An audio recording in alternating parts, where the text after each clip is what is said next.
Agradecemos todos pelo apoio nossa rádio e TV. Sobre a medida na disposição dos meios. Antigamente, os guerreiros especialistas se faziam a si mesmos invencíveis em primeiro lugar, e depois aguardavam para descobrir a vulnerabilidade de seus adversários. Fazer este invencível significa conhecer este a ti mesmo, aguardar. Para descobrir a vulnerabilidade do adversário significa conhecer o outro. A invencibilidade está em ti mesmo, a vulnerabilidade no adversário. Por isto, os guerreiros especialistas podem ser invencíveis, porém, não podem fazer que seus adversários sejam vulneráveis. Sabem quando lutar e quando esperar. Sabem discernir quando utilizar muitas ou poucas tropas. Possuem tropas cujas categorias têm o mesmo objetivo. Enfrentam com preparativos os inimigos desprevenidos. Têm generais competentes e não limitados por seus governos civis. Estas 5 são as maneiras de conhecer o futuro vencedor. Falar que o príncipe seja o que dá as ordens em tudo é como o general solicitar permissão ao príncipe para poder apagar um fogo. Quando for autorizado, já não restam senão cinzas. Se conheces os demais e te conheces a ti mesmo, nem em 100 batalhas correrás perigo, se não conheces os demais, porém te conheces a ti mesmo, perderás uma batalha e ganharás outra, se não conheces aos demais nem te conheces a ti mesmo, correrás perigo em cada batalha. Sobre a medida na disposição dos meios. Antigamente, os guerreiros especialistas se faziam a si mesmos invencíveis em primeiro lugar, e depois aguardavam para descobrir a vulnerabilidade de seus adversários. Fazer este invencível significa conhecer este a ti mesmo, aguardar. Para descobrir a vulnerabilidade do adversário significa conhecer o outro. A invencibilidade está em ti mesmo, a vulnerabilidade no adversário. Por isto, os guerreiros especialistas podem ser invencíveis, porém, não podem fazer que seus adversários sejam vulneráveis. Por isto, os guerreiros especialistas podem ser invencíveis, porém, não podem fazer que seus adversários sejam vulneráveis. Se os adversários não têm ordem de batalha sobre o que informar-se, nem negligências ou falhas das quais aproveitar-se, como os podes vencer ainda que estejam bem providos? Por isto é pelo que se disse que a vitória pode ser percebida, porém não fabricada. A invencibilidade é uma questão de defesa, a vulnerabilidade, uma questão de ataque. Enquanto não tenhas observado vulnerabilidades na ordem de batalha dos adversários, oculta a tua própria formação de ataque, e prepara-te para ser invencível, com a finalidade de preservar-te. Quando os adversários têm ordens de batalha vulneráveis, é o momento de sair e atacá-los. A defesa é para tempos de escassez, o ataque para tempos de abundância. Os especialistas em defesa se escondem nas profundezas da terra. Os especialistas em manobras de ataque se escondem nas mais elevadas alturas do céu. Desta maneira podem proteger-se e lograr a vitória total. Em situações de defesa, cala as vozes e elimina os cheiros. Escondidos como fantasmas e espíritos sob terra, invisíveis para todo mundo. Em situações de ataque, o teu movimento é rápido e o teu grito fulgurante, veloz como o trovão e o relâmpago, para que teus adversários não possam se preparar, mesmo que venham do céu. Prever a vitória quando qualquer um pode conhecer não constitui verdadeira destreza. Todos elogiam a vitória ganha em batalha, porém, essa vitória não é realmente tão boa.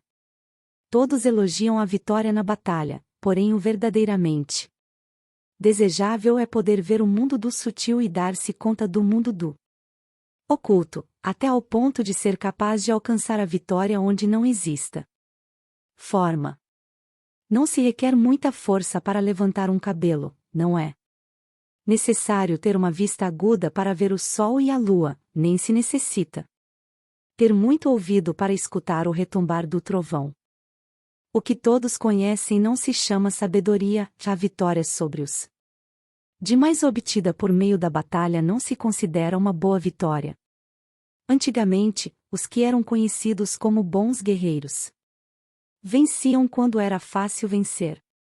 Se só és capaz de assegurar a vitória depois de enfrentar um adversário em um conflito armado, essa vitória é uma dura vitória. Se fores capaz de ver o sutil e de perceberes o oculto, e rompendo antes da ordem de batalha, a vitória assim obtida é uma vitória fácil. Em consequência, as vitórias dos bons guerreiros se destacam por sua inteligência ou sua bravura. Assim, pois, as vitórias que se ganham em batalha não são devidas à sorte. Essas vitórias não são casualidades, senão que são devidas a ter se situado previamente em posição de poder. Ganhar com seguridade, impondo-se sobre os que já tinham perdido de antemão. Em consequência, um exército vitorioso ganha primeiro e inicia batalha depois, um exército derrotado luta primeiro e tenta obter a vitória depois. Esta é a diferença entre os que têm estratégia e os que não têm planos. Os que utilizam boas armas cultivam o caminho e observam as leis. Assim podem governar prevalecendo sobre os corruptos. Servir-se da harmonia para desvanecer a oposição, não atacar um exército inocente, não fazer prisioneiros ou tomar saques por onde passa o exército, não cortar as árvores nem contaminar os poços, limpar e purificar os templos das cidades e montanhas do caminho que atravessas, não repetir os erros de uma civilização decadente, a tudo. Isto se chama o caminho e suas leis. Quando o exército está estritamente disciplinado, até ao ponto em que os soldados morreriam antes que desobedecer às ordens, e as recompensas e os castigos merecem confiança e estão bem estabelecidos. Quando os chefes e oficiais são capazes de atuar desta forma, podem vencer a um príncipe inimigo corrupto. As regras militares são 5: medição, avaliação, cálculo, comparação e vitória. O terreno dá lugar às medições, estas dão lugar às avaliações aos cálculos, estes às comparações, e as comparações dão lugar às vitórias. Mediante comparações das dimensões podes conhecer onde há vitória ou derrota. Em consequência, um exército vitorioso é como 1 quilo. Comparado a 1 grama, um exército derrotado é como 1 grama. Comparado a 1 quilo. Quando o que ganha consegue que seu povo vá à batalha como se estivesse dirigindo uma grande corrente de água ao longo de um vale profundo, isto é uma questão de ordem de batalha.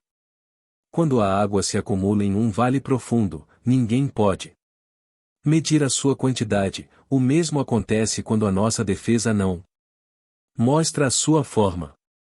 Quando se solta a água, ela se precipita para baixo. Sobre a firmeza. A força é a energia acumulada ou a que se percebe. Isto é muito mutável. Os especialistas são capazes de vencer o inimigo criando uma percepção favorável neles, e assim obter a vitória sem necessidade de exercer sua força. Governar sobre muitas pessoas como se fossem poucas é uma questão de dividi-las em grupos ou setores, é organização. Batalhar contra um grande número de tropas como se fossem poucas é uma questão de demonstrar força, símbolos e sinais. Refere-se a conseguir uma percepção de força e poder na oposição. No campo de batalha se refere às formações e bandeiras utilizadas para organizar as tropas e coordenar seus movimentos.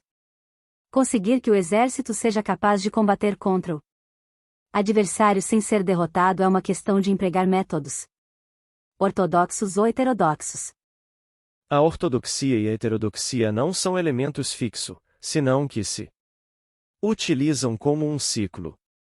Um imperador que foi um famoso guerreiro e administrador, falava de manipular as percepções dos adversários sobre o que é ortodoxo e heterodoxo, e depois atacar inesperadamente.